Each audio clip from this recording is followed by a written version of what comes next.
ফাতাহু, স্মরণ করুন নবী সেই সময়ের কথা, সেই সময়ের ঘটনা যখন মুসা আলাইহিস সালাম তার যুবককে বলেছিলেন। এখানে মুসা আলাইহিস সালামের খাদিম ইউশা ইবনে নুন, তাকে যুবক বলে সম্বোধন করা হয়েছে, তিনি যুবকই ছিলেন, যদিও তার খাদিম, কিন্তু খাদিম বা অনুগত, অনুচর, সঙ্গী বোঝানো হয়েছে, তাকে সম্মান দেওয়া হয়েছে। আমাদের ঘরের কোন খাদিম থাকলে, চাকর থাকলে, তাকে আমরা যেন চাকর বলে সম্বোধন না করি, এখানে সেই শিক্ষা। আর এই গল্পটির আলোকে আমরা কি শিক্ষা পেলাম সেটাই আমরা আলোচনা করব, মূল বিষয়বস্তু এটাই। হযরত মুসা আলাইহিস সালাম তার খাদিম ইউশা ইবনে নুনকে বললেন, লা আবরাহু, আমরা থামবো না, আমি থামবো না, হাত্তা আবলুগা মাজমাআল বাহরাইনি, যতক্ষণ না পৌঁছেছি দুই নদীর মিলনস্থলে, আও আমদিয়া হুকুবা, অথবা যদি যুগ যুগ ধরে আমাকে চলতে হয় চলবো, কিন্তু দুই নদীর মিলন যেখানে আছে, যেখানে আল্লাহর নির্দেশিত, আল্লাহর এক বান্দা সেখানে রয়েছেন, তার কাছ থেকে আমাকে শিখতে হবে। ঘটনাটি কি ছিল? বনী ইসরাইলের মধ্যে সর্বশ্রেষ্ঠ নবী এবং রাসূল, আমরা জানি যে পৃথিবীতে 1,24,000 বা 2,24,000 নবী রাসূল এসেছেন, তার মধ্যে রাসূল ছিলেন মাত্র 313 জন। এর মধ্যে বনী ইসরাইলের মধ্যে সর্বশ্রেষ্ঠ রাসূল, সর্বশ্রেষ্ঠ নবী, যারা রাসূল ছিলেন তারা নবীও ছিলেন, কিন্তু যারা নবী ছিলেন তারা অনেকের রাসূল ছিলেন না। হযরত মুসা আলাইহিস সালাম একজন সম্মানিত রাসূল, বনী ইসরাইলের মধ্যে সর্বশ্রেষ্ঠ রাসূল এবং নবী। তিনি যখন বয়ান করছিলেন বনী ইসরাইলের সম্মুখে, সেই সময় একজন প্রশ্নকারী তাকে প্রশ্ন করলো, ইয়া মুসা, বর্তমান জগতের মধ্যে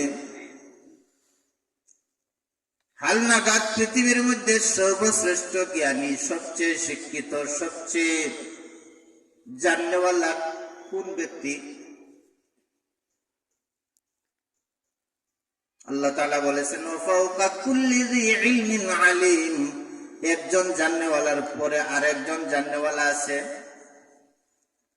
আপনি আমি একজন জাননেওয়ালা, আমাদের উপরে আরো বড় জাননেওয়ালা আছে, সবচেয়ে বড় জাননেওয়ালা। ইন্নাল্লাহা আলিমুম বিযাতিস সুদূর, মহাজ্ঞানী একমাত্র আল্লাহ।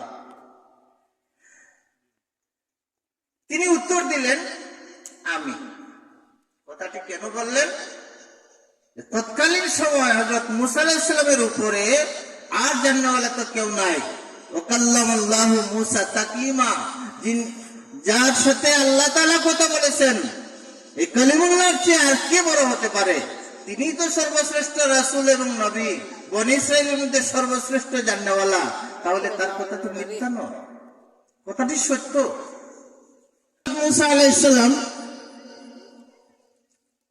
বললেন, আমি। কথাটি যদিও সত্য, কিন্তু তিনি যদি আরেকটু সতর্ক ভাবে বলতেন যে একমাত্র আল্লাহই ভালো জানেন, তাহলে কথাটি হয়তো আল্লাহর কাছে পছন্দনীয় হতো। কিন্তু আল্লাহ পাক রব্বুল আলামিন নবী রাসূল যখন অসতর্কভাবে পদস্খলন করেন, তখন তাদেরকে সতর্ক করেন। আল্লাহ পাক রব্বুল আলামিন সাথে সাথে সতর্ক করে দিলেন, হে মুসা, আপনাকে জিজ্ঞাসা করা হলো এই যুগের মধ্যে সবচেয়ে জ্ঞানী কে? আপনি বললেন আপনি। আপনি তো জানেন না আপনার চেয়েও আরেকজন জাননেওয়ালা আছে, তার কাছে আপনাকে শিখতে হবে, জানতে হবে। কথাটি চিন্তা করুন। হযরত মুসা আলাইহিস সালাম ছিলেন ইলমে তাশরিঈর অধিকারী, শরীয়তের জ্ঞানের অধিকারী। 99টি দফতর মনে করুন তার কাছে। আর একবার ইলমে তাকওয়িনের অধিকারী হযরত খাজির আলাইহিস সালাম, যিনি নবী না ওলি সেই ব্যাপারেও মতভেদ আছে, কিন্তু তার কাছে আল্লাহ পাক রব্বুল আলামিন পাঠালেন যে আপনাকে তার কাছ থেকে শিখতে হবে। হযরত মুসা আলাইহিস সালাম বললেন, হে আল্লাহ, আমি শিখতে চাই, আমি জানতে চাই। একজন শিক্ষার্থীর শিক্ষার প্রতি তার অনুপ্রেরণা থাকুক, শিক্ষাই তার আসল তপস্যা। তিনি বললেন, আমি শিখবো, আমি জানতে চাই, আমি উনাকে কোথায় পাবো? আল্লাহ তাআলা বললেন, আপনি হাঁটতে থাকুন, নদীর পাড় দিয়ে হাঁটতে থাকুন, দুই নদীর মিলন যেখানে পাবেন সেখানে আপনার মিলনস্থল, সেখানে আপনি আমার এক নেক বান্দাকে পাবেন। হযরত মুসা আলাইহিস সালামকে আল্লাহ তাআলা আরো বললেন, একটা মাছ তলের মধ্যে নাও, মাছটি বাজি করে নাও, বাজা মাছটি যেখানে জীবিত হয়ে চলে যাবে সেখানেই আপনার থাকতে হবে, সেইখানেই আপনাকে আমার বান্দাকে পাবেন, তার সাথেই আপনি আপনার শিক্ষণীয় বিষয় সংগঠিত হবে, আপনি তার কাছ থেকে শিখবেন। হযরত মুসা আলাইহিস সালাম সাথে সাথে তার খাদিমকে বললেন, ইউশা ইবনে নুন, আল্লাহর পক্ষ থেকে আমাকে নির্দেশ দেওয়া হয়েছে আমি যেন হযরত খাদির আলাইহিস সালামের সাথে সাক্ষাৎ করি, আমি তার কাছ থেকে শিখতে হবে, আমি তার কাছ থেকে জানতে হবে। তিনি দুই নদীর মিলনস্থলে আছেন, চলো সেখানে আমাদেরকে যেতে হবে, যদিও যুগ যুগ ধরে আমাদের চলতে হয়, তবুও আমি সেখানে যাব। فلما بلغا مجمع بينهما نسيا حوتهما فاتخذ سبيله في البحر سربا। হযরত মুসা আলাইহিস সালাম নদীর পাড় দিয়ে সাথী ইউশা ইবনে নুনকে নিয়ে চলছিলেন। হঠাৎ করে ক্লান্ত হয়ে গেলেন, একটি পাথরের মধ্যে বিশ্রাম নিলেন। সেখানে বিশ্রামরত অবস্থায় ইউশা ইবনে নুন দেখতে পেলেন তলি থেকে মাছটি বের হয়ে, বাজা মাছ, এবং তার থেকে কিছু খাওয়াও হয়েছে। এক মঞ্জিলে বসে দুজন খেয়েছেন, তারপরেও সেই মাছটি যে পাথরে তারা উপবেশন করেছিলেন, শয়ন করেছিলেন, সেই পাথরে আবে হায়াতের পানি ছিল, আবে হায়াতের সংস্পর্শ পেলে মুর্দা জিনিসও জীবিত হয়ে যায়। ফলে সেই মাছটি, বাজা মাছটি জীবিত হয়ে নদীতে চলে গেল এবং সেখানে একটি সুরঙ্গ করে চলে গেল। এই দৃশ্য দেখলেন ইউশা ইবনে নুন, ভুলে গেলেন পরবর্তীতে আসবে, কেন ভুলে গেলেন? فلما جاوزا قال لفتاه آتنا غداءنا لقد لقينا من سفرنا هذا نصبا। আসলে কিন্তু এখানেই থাকার কথা ছিল, কিন্তু ভুলক্রমে হযরত মুসা আলাইহিস সালাম ঘুম থেকে উঠেই বললেন, চলো। এবার ইউশা ইবনে নুন তিনিও চলে গেলেন। অনেক দূর যাওয়ার পরে ক্লান্ত হয়ে গেলেন, বললেন, বাজা মাছটি আনো, আমরা একটু খাই। সেই সময় স্মরণ হলো, হযরত ইউশা ইবনে নুন বললেন, আশ্চর্যজনক কথা জনাব, আমি তো ভুলে গেছি, যখন আমরা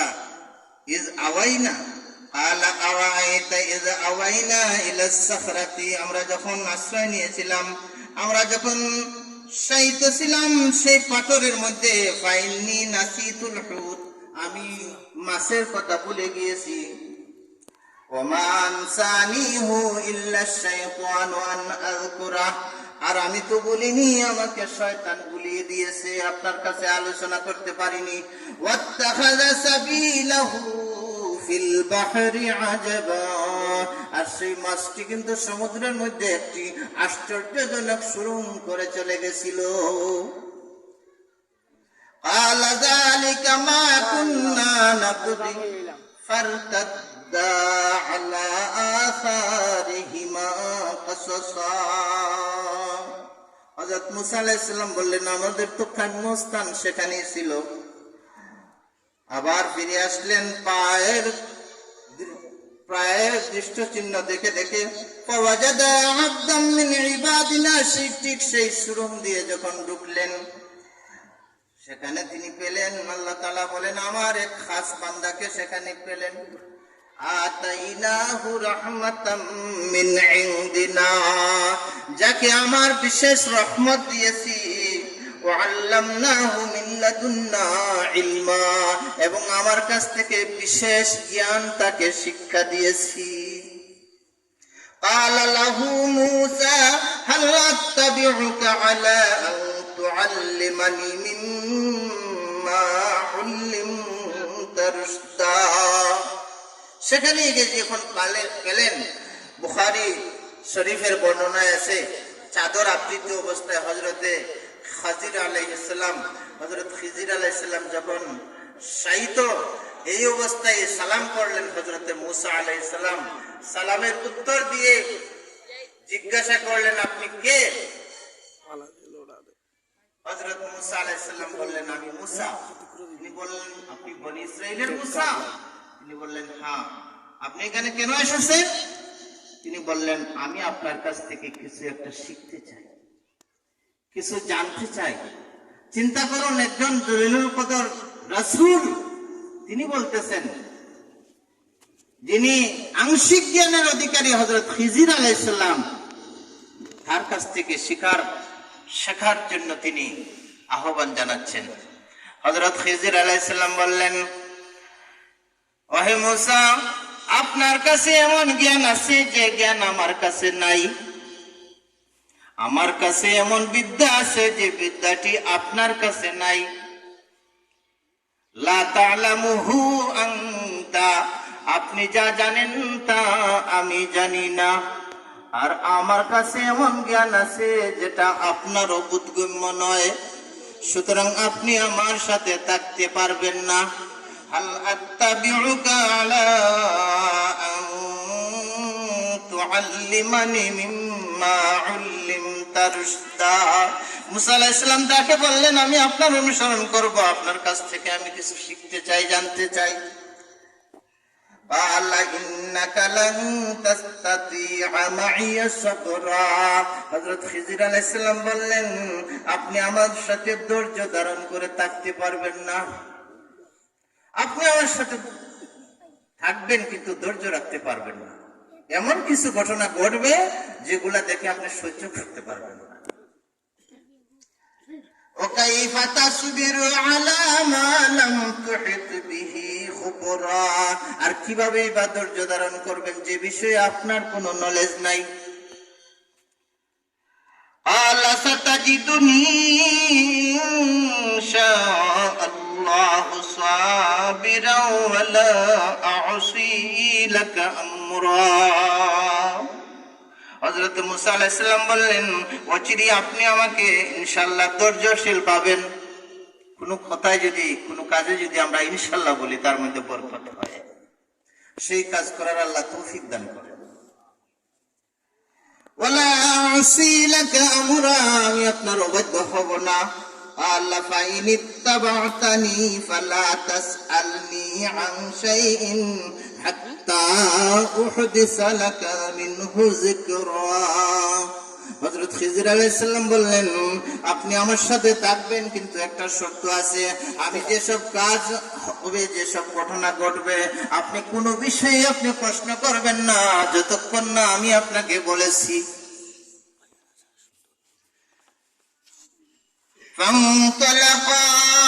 অতঃপর উভয়ে রওনা হলেন। সমুদ্রের পাড় দিয়ে যখন তারা যাচ্ছিলেন, হাত্তা ইযা রাকিবা ফিস সাফিনাতি খারাকাহা, সমুদ্রের পাড় দিয়ে চলছেন, এমত অবস্থায় দেখতে পেলেন যে একটি জাহাজ বা নৌকা, একটি নৌকা নদীর মাছ দিয়ে যাচ্ছে। হযরত খাজির আলাইহিস সালাম ইশারা করলেন, তারা উভয় কি চিনল? তাফসীরে ফাতহুল মাজিদে লিখেছেন তারা হযরত মুসা আলাইহিস সালামকেও চিনলেন, হযরত খিজির আলাইহিস সালামকেও চিনতে পারলেন। বুখারীর বর্ণনায় আছে ফাউরিফাল খাজির, খিজির আলাইহিস সালামকে তারা পরিচয় করছিল। নদীর কিনারায় নৌকা বিড়ালো, তারা উঠলেন। হাত্তা ইযা রাকিবা ফিস সাফিনাতি খারাকাহা, নৌকায় উঠে হযরত খিজির আলাইহিস সালাম একটি অবাক করা কাণ্ড ঘটিয়ে দিলেন। একটা তক্তা উঠিয়ে দিলেন, পানি উঠতে লাগলো। হযরত মুসা আলাইহিস সালাম বললেন, আখবালা আখরাকতাহা লিতুগরিকা আহলাহা, হে খিজির আলাইহিস সালাম, আপনি এমন একটা কাণ্ড করলেন, আপনি কি আমরা যারা নৌকায় আছি তাদেরকে মেরে ফেলার জন্য, তাদেরকে ডুবিয়ে মারার জন্য এই কাজটি করলেন? লাকাদ জিইতা শাইআন ইমরা, একটি অন্যায় কাজ আপনি করে ফেললেন, একটা অসঙ্গত অপ্রাসঙ্গিক কাজ আপনি করে ফেললেন। আলা আলাম আকুল ইন্নাকা লান তাসতাতিআ মাইয়া সাবরা, হযরত খিজির আলাইহিস সালাম বললেন, আমি তো আগে বলেছিলাম আপনি আমার সাথে ধৈর্য ধারণ করে থাকতে পারবেন না, ধৈর্য রাখতে পারবেন না। আল্লাহ লা তুআখিযনি বিমা নাসিতু ওয়া লা তুরহিকনি মিন আমরি উসরা, হযরত মুসা আলাইহিস সালাম বললেন, হে খিজির আলাইহিস সালাম, আমি যে জিনিস ভুলে গিয়েছি তার জন্য আপনি আমাকে পাকড়াও করবেন না, এবং আপনি আমার ব্যাপারে কঠোরতা অবলম্বন করবেন না। ছাত্রর যদি ভুল হয় শিক্ষকের কাছে সাথে সাথেই ক্ষমা প্রার্থনা করা উচিত, সেই শিক্ষাই আমরা পেয়েছি। আজকাল শিক্ষার্থীরা শিক্ষকের প্রতি যথাযোগ্য মর্যাদা প্রদর্শন করে না, সেই জন্য সেও যোগ্য হতে পারে না। এখানে মুসা আলাইহিস সালামের কি কোনো ইজ্জত কমেছে? কমে নাই।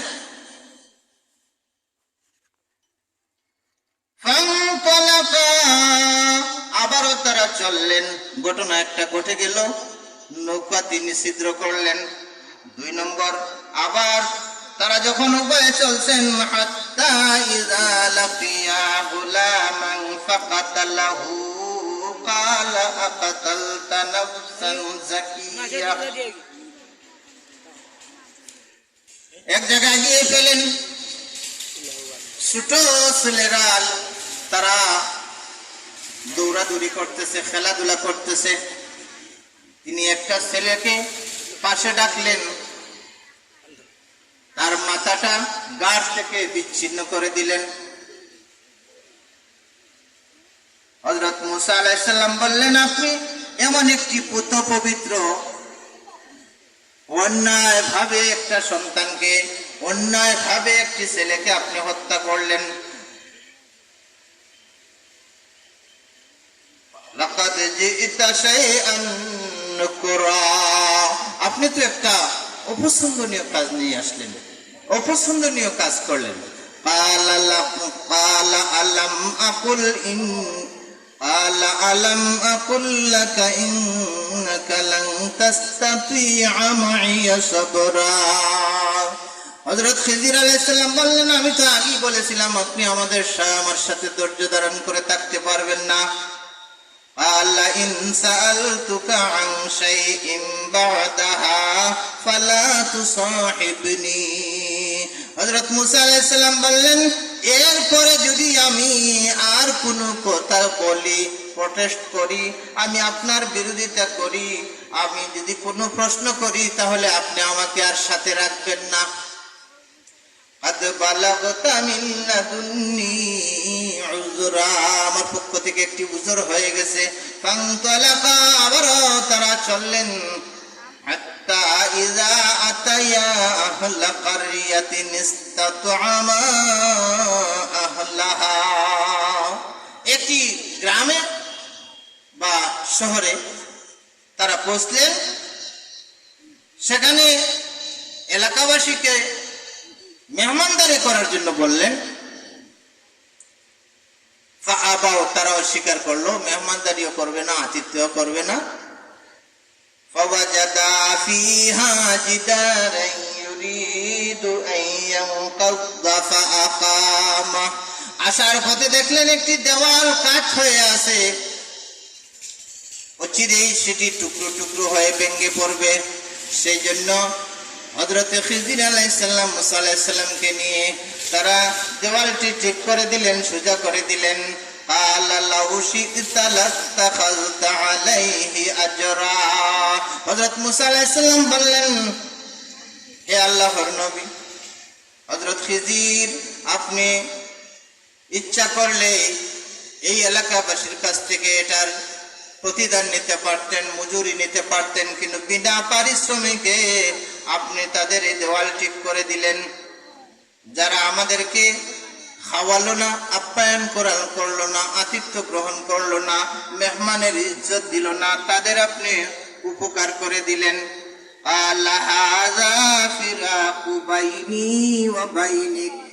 এই যে আপনার কথায় এখনই আপনার সাথে আমার বিচ্ছেদ হয়ে যাবে, আপনার সাথে আমার আর সম্পর্ক রইল না, আপনার সাথে আমার আর চলা রইল না, আপনার সাথে এখনই আমি বিচ্ছেদ হয়ে গেলাম। সাউনাব্বিউকা বিতাউইলি মা লাম তাসতাতিউ আলাইহি সাবরা। ওইটাই আমি আপনার কাছে বর্ণনা করব যে তিনটি ঘটনা ঘটছে। কোন তিনটি ঘটনা? একটি হলো কিস্তিকে ছিদ্র করে দেওয়া, 2 নম্বর হলো নিষ্পাপ ছেলেকে হত্যা করা, 3 নম্বর হলো এই দেওয়াল কেন ঠিক করে দিলাম। أما السفينة فكانت لمساكين يعملون في البحر فأردت أن أعيبها وكان وراءهم ملك يأخذ كل سفينة غصبا। এই যে আমি নৌকাটিকে ছিদ্র করেছিলাম, তার কারণ ছিল এই নৌকাটি ছিল মিসকিনদের, অসহায় দরিদ্রদের, যারা মতান্তরে 10 ভাই ছিল, 5 ভাই নৌকাটি চালাতো এবং 5 ভাই ছিল বিকলাং, আতুর, লেংরা, তাদেরকে নিয়ে তারা খাওয়াতো। এই মিসকিনদের এই নৌকাটি ছিল ইয়ামালুনা ফিল বাহরিন, সমুদ্রের মধ্যে তারা পারাপার করত, কাজ করত। ফারাতু আন আইবাহা, আমি তাকে দোষী করতে ইচ্ছা করলাম। ওয়াকানা ওয়ারাআহুম মালিকুন ইয়াখুযু কুল্লা সাফিনাতিন গাসবা। কারণ হলো এমত অবস্থা যে তাদের পশ্চাতে রয়েছে এমন একজন জালিম বাদশা, যে সুন্দর সুন্দর নৌকাগুলি পেলে সে নিয়ে যায় জোর জবরদস্তি করে। আমি তাকে ছিদ্র করে দিলাম যাতে গরিব বেঁচে যায়, মিসকিনরা বেঁচে যায়, যাতে এই নৌকাকে দোষী মনে করে আর নেয় না। وأما الغلام فكان أبواه مؤمنين فخشينا أن يرهقهما طغيانا وكفرا। আর ওই যে নিষ্পাপ গোলামটিকে, বাচ্চাটিকে আমি মেরেছিলাম, তাদের বাবা ছিল 2 জন, বাবা মা 2 জনই মুমিন ছিল, মুমিনা ছিল, তারা আল্লাহর খাস বান্দা ছিল। তাদের এই সন্তানটি বড় হয়ে একটি সন্ত্রাসী হবে, ডাকাত হবে, সে শীর্ষ সন্ত্রাসী হবে। সেই জন্য আমার আল্লাহ চাইলেন তাকে দুনিয়া থেকে উঠিয়ে দেই। তার পরিবর্তে আল্লাহ পাক রব্বুল আলামিন তাদেরকে আরেকটি সন্তান দান করবেন। ঠিকই আল্লাহ পাক রব্বুল আলামিন কিছুদিন পরে তাদেরকে একটি মেয়ে সন্তান দান করেছিলেন, যে মেয়ে সন্তানের ঔরসে 11 জন, মতান্তরে 9 জন আল্লাহর নবী জন্মগ্রহণ করেছেন।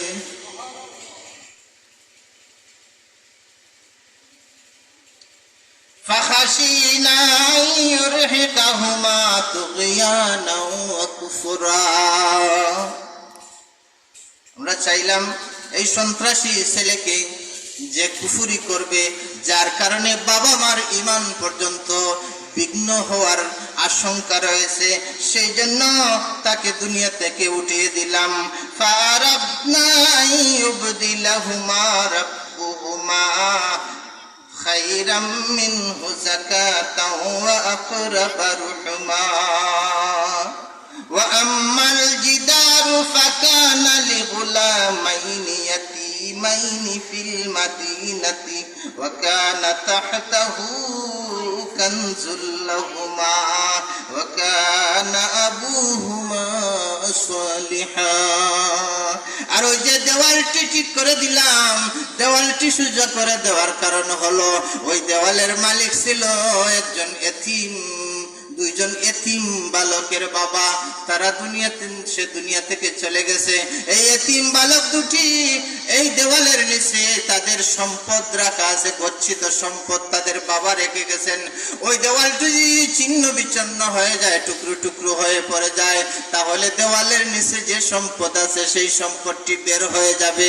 আর এই সম্পদটি অসৎ মানুষের হাতে চলে যাবে। সেই জন্য আমার আল্লাহ চাইলেন যে দেওয়ালটি আমি সোজা করে দেই। তাদের বাবা ছিলেন নেককার।